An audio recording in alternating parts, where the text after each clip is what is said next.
did they move back into Judaism? Or because Jesus didn't come here to change everything. He just wanted a new thing that's going on. Because most of the things he was saying was okay. He was reforming the message. Because he was a prophet, and everyone saw it. Christianity only came when the Romans accepted Christianity. The Constantine, Because you got Christmas, you got Easter, all them are pagan festivals. Like Christmas, it's the death of the sun, and Easter is the birth of the sun. So they brought all that in, as clearly as you read in the Old Testament, that is not allowed. When you say to a Christian, you're not supposed to eat pork. But Jesus said we can eat anything. But when you read that chapter, it says it's not what goes into your mouth that makes you unclean, what comes out of it. What I mean by that, he talks like, and all he's using is the F word, the C word, then you know that this guy's not. Because all he's coming out with swear words. Yes. That doesn't mean I said to people, that doesn't mean you can eat pork. That doesn't mean that. It means, it doesn't matter what goes in your stomach, comes out the other end, comes out of your mouth. If it's no good, then forget it. But, I see the Christians and the Muslims, and I feel I don't want to be a part of that game, Because I'd rather not argue with people. Because I always say to fellow Muslims and Christians, if you're going to have a conversation, let's have a nice conversation. Because if you just start shouting at each other, screaming at each other, when you walk away, I walk away, we'll learn nothing. And I always say, what have you learned today? Nothing. All I've learned is to learn to shout louder. And I always say to Christians, you want to know about Islam? Go and ask. Ask a Muslim. Go and ask. Yeah. Is this right? Is this right? Yes. No, I don't want to convert to Islam. I said, no, you won't get converted. Yeah. Because I think, if I'm correctly, I don't know if I'm right. Muhammad said you can go and investigate or of course. prove your facts. He says wisdom is the lost property of a believer. He seeks it wherever he gets it from. So you can get wisdom from anywhere. Because that's what I say. Victor, this is ironic as well. And this is another claim that I'm going to make now as well, which is Islam is the only religion that claims that it has sayings of the Prophet preserved. In fact, we have an entire science called the science of hadith sayings preservation. And we can confidently say we have 40 to 60,000 sayings of the Prophet compiled in 50 different books. And each narrator, each person that's in the chain, this narrator gets scrutinized. Who's the father? Which tribe is he from? Who did he study with? How long did he study? What was his memory like? Was he a liar? Did he practice his faith? What did he do? All of these things. In fact, yesterday I was reading a book by Mustafa Azmi on the introduction of Sahih al-Bukhari. It was one of the compilations of the hadith. Bukhari is probably ranked second after the Quran.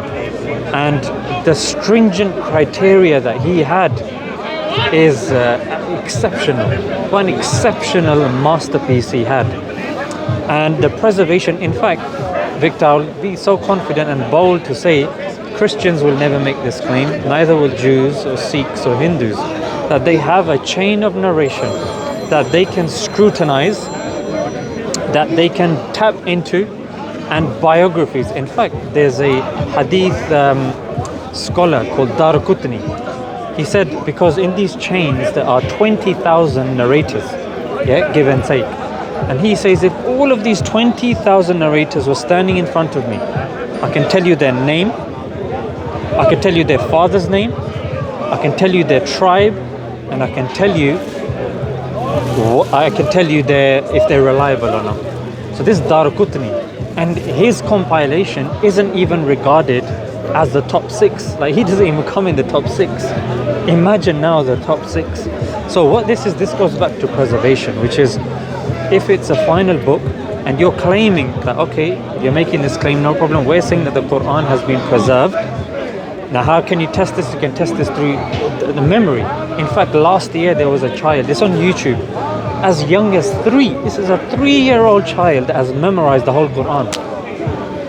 Now, there's no other faith that can make this claim that their book has also been mass memorized. In fact, books have been destroyed, they've been written, blah, blah, blah, but Quran is the only one that can say, we have the Quran which is preserved. Sayings of the Prophet have been preserved. But they say, but this is a circular argument in Muslims, and this is no problem. In fact, we have a manuscript, we have 5 main manuscripts that can be carbon dated to the time of the Prophet. And you might say, but it's probably stuck in Saudi somewhere, it's probably in India somewhere. No, it's in this country, Birmingham University. They discovered the Quran. Exactly. And they found it. Yeah, and it's been carbon dated to the previous times, the integral times in which the Quran was actually put in a mushaf form, in a book form. This cannot be done. In fact, if you look at the Bible, the first manuscript that we have is of Mark, and that's actually written 40 years after Jesus. But even before even entertaining that, you say, hang on a minute, was he alive at the time of Jesus? No, he wasn't. He wrote it decades after. So hang on a minute. Like, sorry, he wasn't. No, they came after.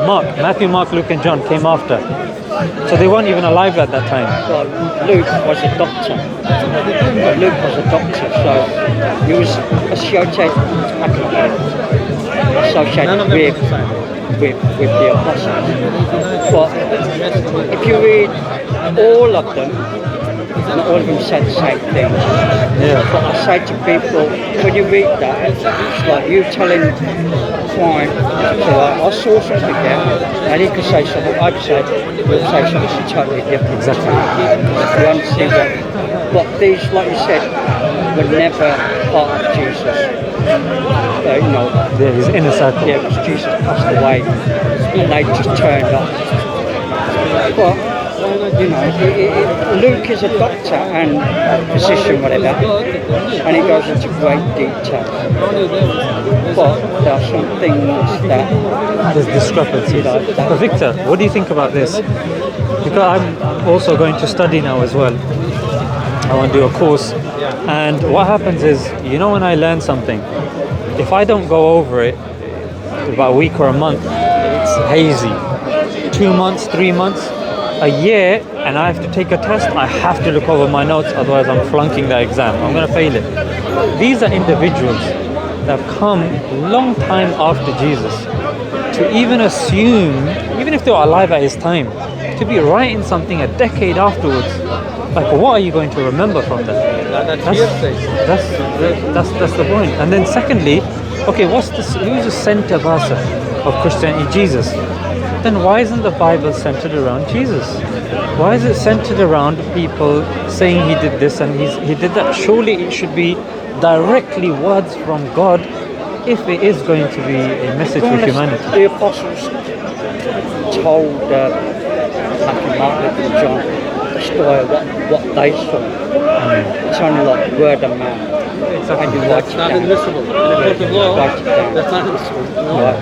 But the trouble is, like you said, the Bible's been changed so many times that it loses its meaning after a couple of years.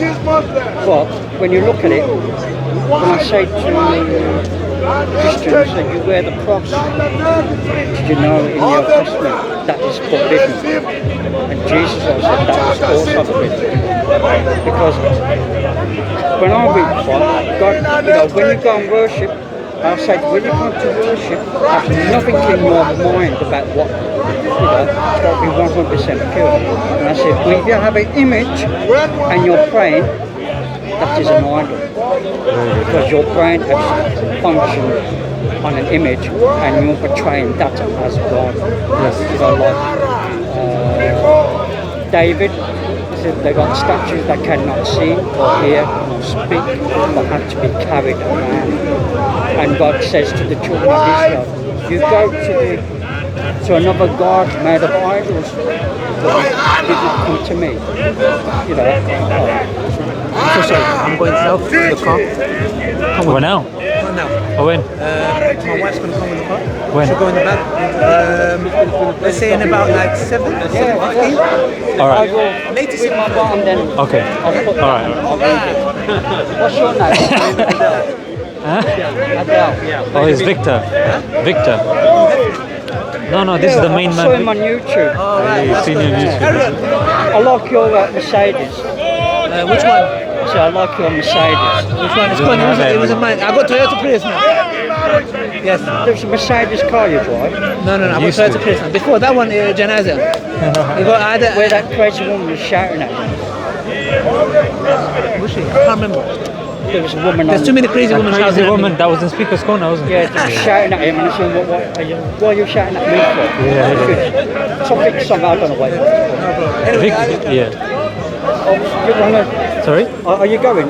No. He said around 7:15. Oh, I've gone by then. He doesn't have Mercedes. He used to a long time ago. He now It's been an old video then. he does Uber work. I mean, I do watch them. That's if they're interesting. I don't. The thing is, They've got something to say, I'll listen. If it's just rubbish, I agree with you. I'll just skip something out. But, like, come to me, I believe in God, I believe in the Creator, I believe in angels, I believe that. And I say to many Christians where Abraham, they say that he was talking to God. I turn back and say, no. When you read it there, an angel, three men, where Abraham was sitting there and he saw three men walking towards him. And I turn around, these are angels. An angel can take a human form, not God. The Almighty can never take a human form because we are unclean, not pure. Only God is pure. It's incredible how pure God is. And when I speak to them, they say, well, Abraham was talking to God to destroy Sodom and Gomorrah. I said, no, I'm talking to an angel. Because remember when Samson, before he was born, an angel came down and said to Samson's mother, you're going to have a child. And his name was that. You're not allowed to any alcohol, and his hair will go into dreadlocks, not long hair. And she went to her husband and said, the man just told me I'm going to have a baby. Who's this man? Oh, you've got to come. And when the angel came back, she ran and told her husband, I said, are you the man to tell my wife that she's going to have a baby? She said, yes. She says, who are you? They'd speak. Oh, let us cook you a meal. So when they cooked the meal, the fire went up, the angel went into the flame and went up. And Samson's father said, we have seen God and live. Which means they saw the presence of God. Burning bush, that's the presence of the Almighty, not human presence. Because God can come in any presence, but not as a human. I know you don't believe that, but No, that's what we I believe. You know, with Moses, when God spoke to Moses, in one of the tafsirs, one of the explanations, it mentions that Moses actually described that the words of Allah as if he could hear it from every part of his body. Like it had permeated him. It was a different form of communication that he hadn't experienced before. Because naturally, if you're speaking to the Creator, it has to be different, has to be unique. And Victor, I think this is probably where it comes down to, and this is where we analyze the claims of the Bible and the sayings of the Prophet. The preservation, it's really unique in Islam and the authenticity. And on top of that, I would add one more cherry on top, and that is the prophecies of the Prophet Muhammad, peace be upon him. Whilst there are certain prophecies that even Christians will say, you know what, okay, we admit that they didn't come to fruition. However, every prophecy of the Prophet Muhammad, peace be upon him, has hit the mark. In fact, there's a book called Forbidden Prophecies. Yeah, I saw him. It's a really good book.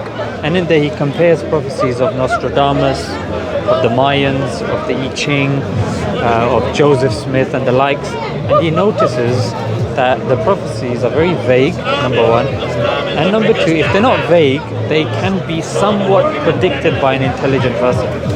But when it comes to the Prophet Muhammad, his predictions are deliberately stuff that wouldn't make sense at that time. Like, why is he saying this? For example, at that time, Arabia was filled mostly with the Bedouins and the likes. Yeah, the two main empires at the time were the Romans and the Persians, and the Byzantines were there also. And the Prophet at that time, he said, I predict the time, to the nearest meaning, I predict the time that the barefoot, unclothed herdsmen will compete with each other to make the tallest building. Now that time, these Bedouins are thinking, and then one companion asked, like, who are these herdsmen? And the Prophet responded with the Bedouins. Yeah. Now at that time, if you made the prophecy about the Romans or the Persians, it would make sense because they were technologically more advanced. Or within the Arabs, if he said it about the rich Arabs, for him to pick the Bedouins.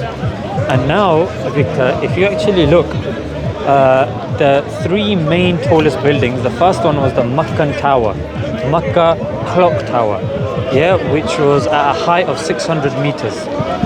2 years later, they created the Burj Khalifa in Dubai. Again, so first we got Saudi, second one we got in Dubai. Dubai one is at 800. That's currently the tallest. Now, where Saudi hits back again and says, you know what, we're gonna build one that's even taller, 1,000 meters. I'm gonna call it the Kingdom Tower, and that's what we're seeing today. First one was in Saudi, then Dubai, and Saudi again. So these are these very people, and you might say, yeah, but how did you know that it was this? If you look at the three contemporary tafasir, which are exegesis or explanations of the Quran, pre they call it the black gold, yeah, the oil that Saudi found. This predates it.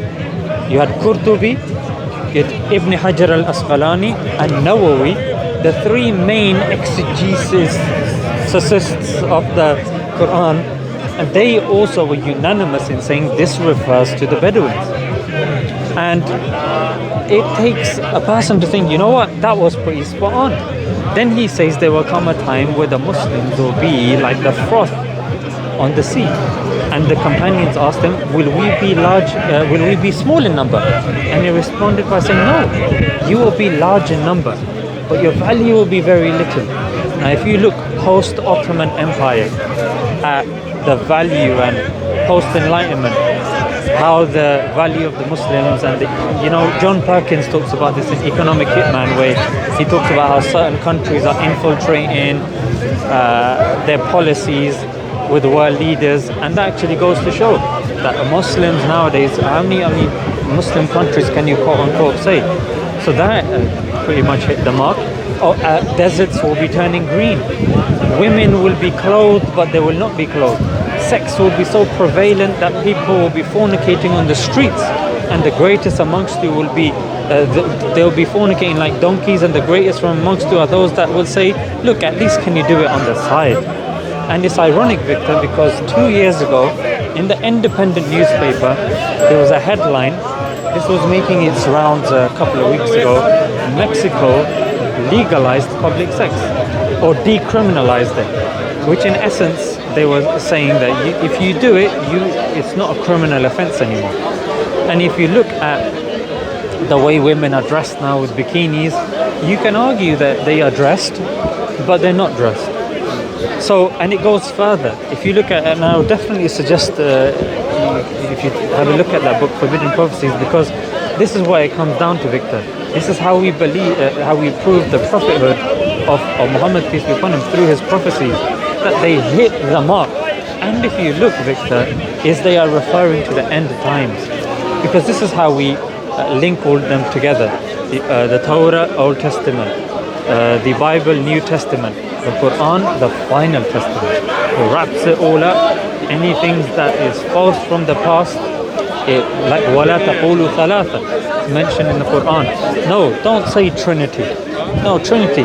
And Allah actually tells us, ask them about this. Did you create yourselves? Is that how it works? And with the Trinity, and and other challenges. In fact, the Quran puts forward many challenges. The inimitability challenge.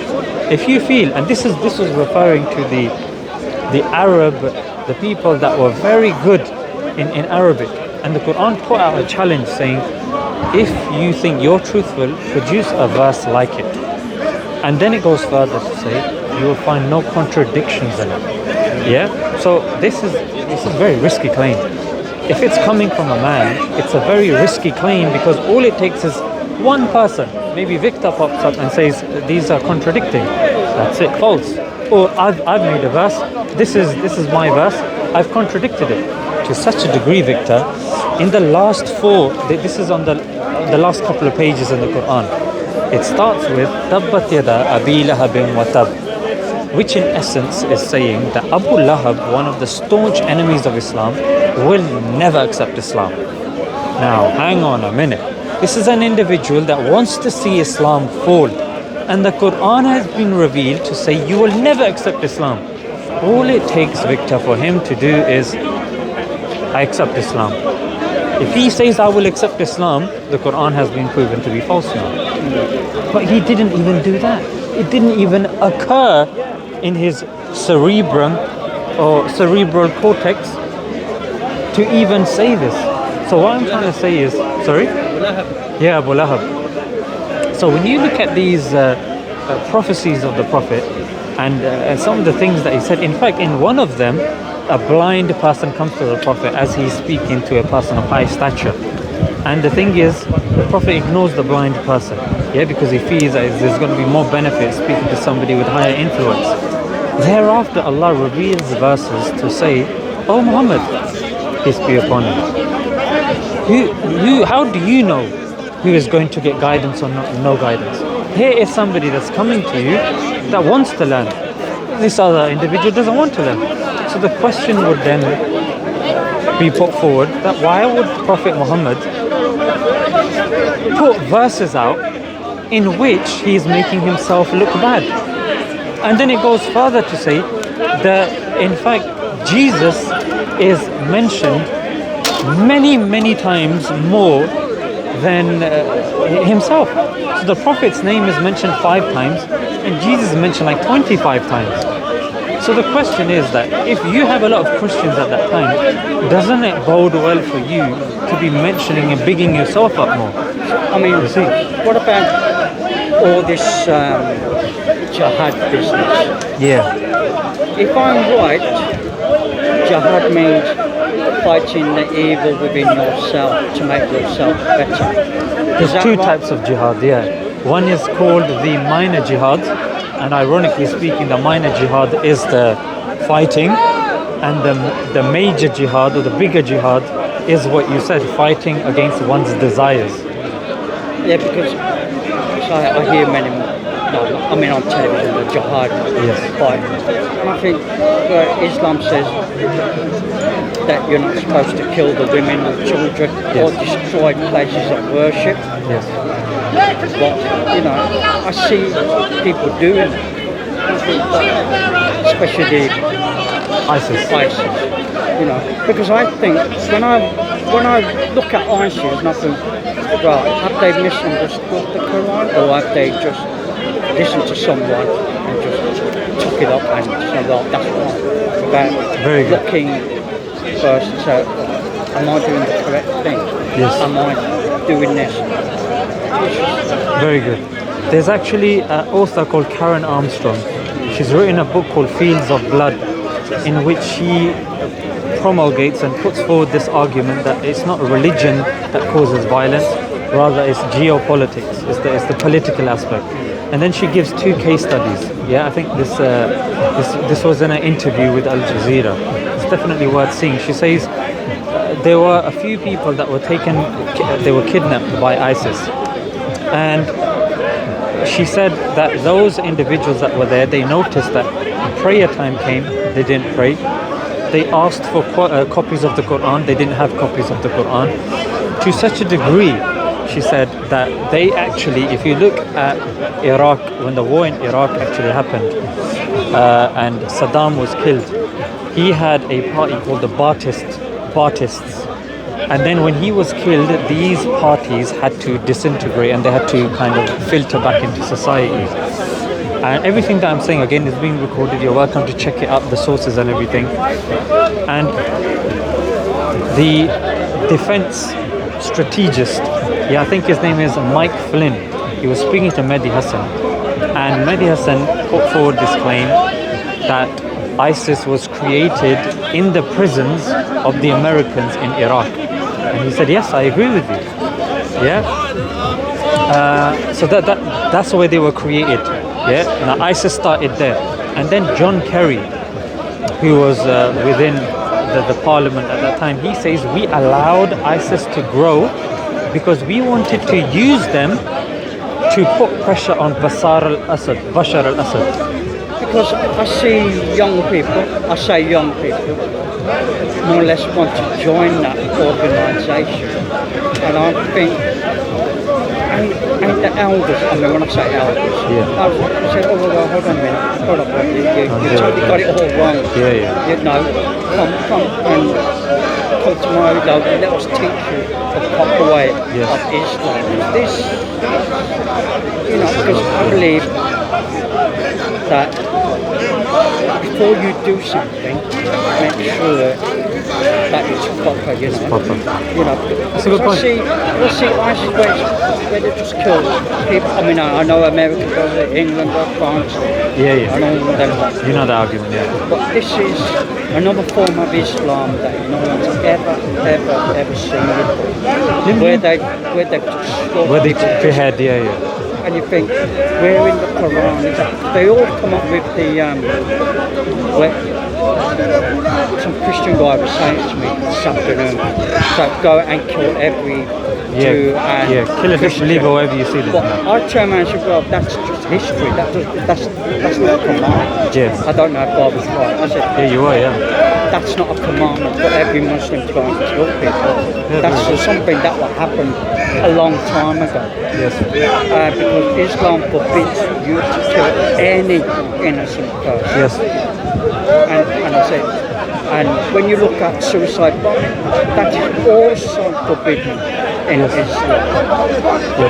So no, you know, the Muslims, I said, no, they go against the book that they believe in. And I said, when, like if I'm going to attack you, you have every right to defend yourself against me.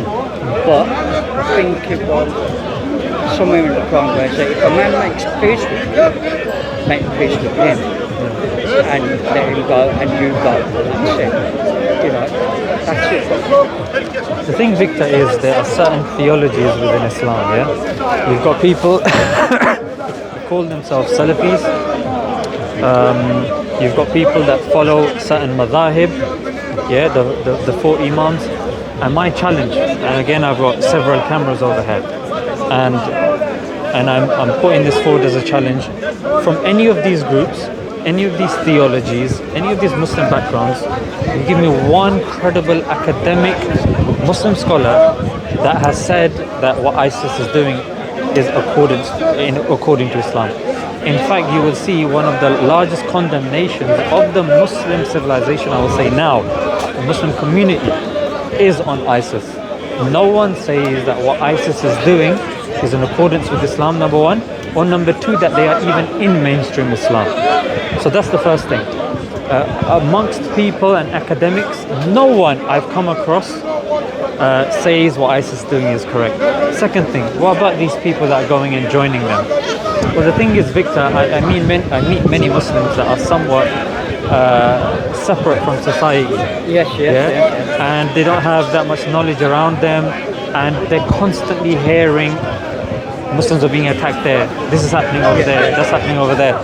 And it's just certain people aren't able to contextualize things and mentally somewhat understand it, and it makes people really angry. Like you've seen even in the park, some people, they get angry very quickly.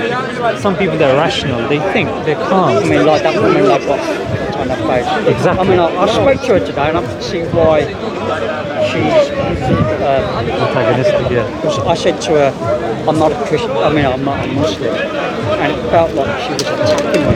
Hold up. Who's this? Allah didn't see it. You did it, huh? I was trying to run away. Wallahi, you come on, bro. Yeah. But I mean, like, she was attacked, and I could see why.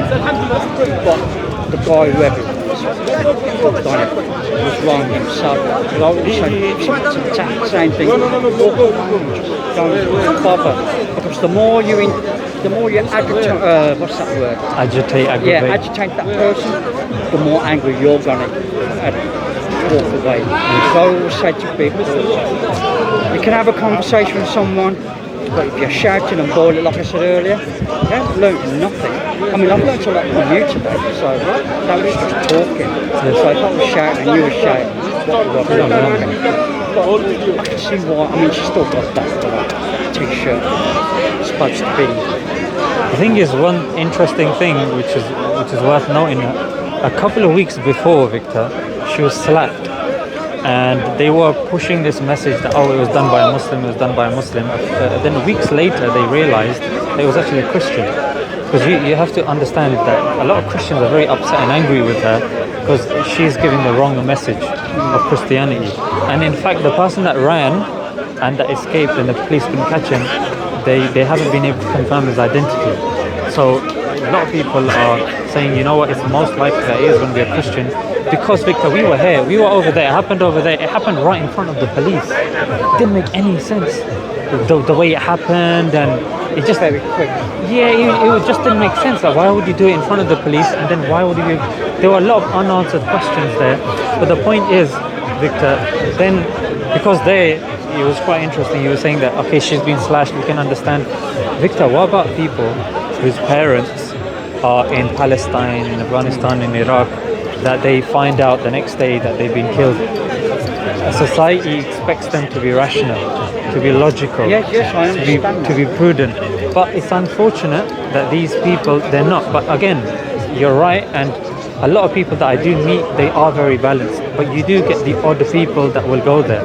Like Shamima Begum, she was in the news, and she was underage when she was groomed. She was a child when she went. Yeah. And didn't know what she was going in for. But I believe that she should come back here and serve a sentence.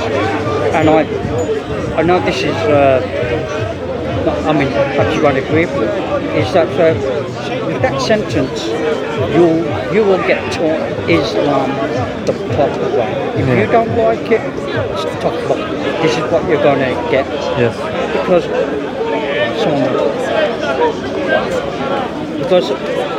I think she should come back to this country and be charged with what she did. But she was a child then, and I think the government said, well, you've got to take a passport, right? So you come back here, but you're going to suffer your consequences because the actions that you did, you went over there without understanding. Really, I know I shouldn't say this, but I think it was her parents' fault. They should have stopped straight away. Should have been more involved, Why yeah. are you acting strangely today? Yes. If that was me, I would have gone, I said, okay, my daughter's getting a bit, I would have taken her to the older women, Muslim women, and they would have taught her many. I don't think you can teach a young woman to an older woman to a young, older Muslim woman, knows more knowledge than a young person. That would have been the right way. But Victor, let me tell you one more thing, and this will explain why people are so frustrated. Since 9/11, if you look in, there's three studies that have put this forward: ADL, the ADL, Europol, and the Government Accountancy Office. Yeah, and they put forward this statistic that since 9/11, the people that have conducted the extremist activities the most, 73% are the far right. Yeah. However, Georgia State University says Muslims get 4.5 times more coverage in the media than anybody else. That's number one. Number two is, you probably heard of Dylan Roof, who did a mass shooting in America. After doing the mass shooting, he told the police officers, point blank, I'm hungry. And they took him to Burger King. This is in the Daily Mail, you can search it up. Dylan Roof, Burger King. That was number one. Recently, this happened about 3-4 weeks ago. a person was caught with extremist far-right material. He went to court and the judge said, if you read Pride and Prejudice and a few other English literature books, then you don't have to serve a sentence.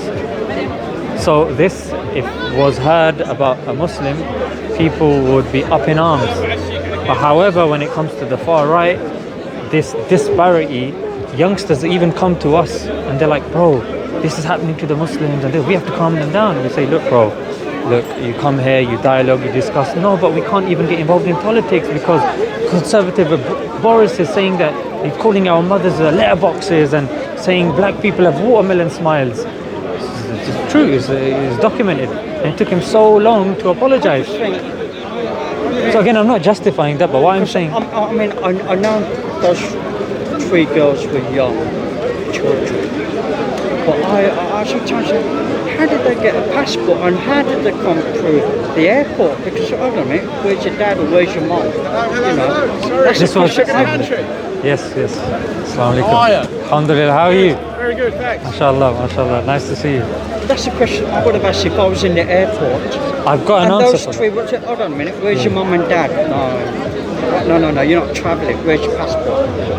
Take them off and put them and say, well, your daughter's here at Heathrow Airport.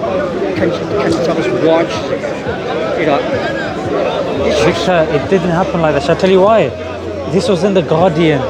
They're saying that the intelligence, she went with the permission of the intelligence agencies. It's in The Guardian, mate. It's not in one of these Muslim newspapers. Check it yourself. Low-key has posted it. A few other people have posted it. You can search it up. Intelligence Agency and Shamima Begum. It's in the mainstream broadsheets. I mean, I don't understand how, because I don't understand the Shia and Sunni, because they all seem to be at each other's throats. But I said to one of them today on the bicycle, I said, you're a Muslim, aren't you? He said, yeah. She said, you're a Muslim. Sunni are Muslim. I mean, What's the issue? What's the beef? yeah, I mean, what is the problem? Because I know some of the mosques were destroyed. So I think, I think where it says in the Quran. No, it's only because of prayer. Otherwise, I could. I could. I'll leave you in a bit. Yeah. And isn't it clear that I think it's in the Quran somewhere it said that you don't destroy the places of worship. Yes. Just don't. Victor, the thing is with Sunni Shia, these are differences that emerged after the Prophet. They still accept in the Quran, they still accept in the Prophet. Yes, there are certain differences and they've been politicized and politically charged. I'll give you an example. When the Soviet Union was fighting Afghanistan, as I'm sure you've heard. I remember, yeah. The thing is, the Americans went, and you can type this in, it's on YouTube. I can't remember his name, but he's one of the generals. He went, begins with B, and he goes, and you've got the Mujahideen there, the Islamic fighters or the Muslim fighters, and he goes to them. It's like, your cause is the just cause, and you're fighting for what you believe in, and that's correct. In other words, Victor, at that moment, because they met the objective of the Americans, they had no issues telling them, look, you can keep your religion, no problem. In fact, even in Saudi, after that whole oil, because the petrodollar is backed by the Saudi oil, they got no issue with their kind of the thing.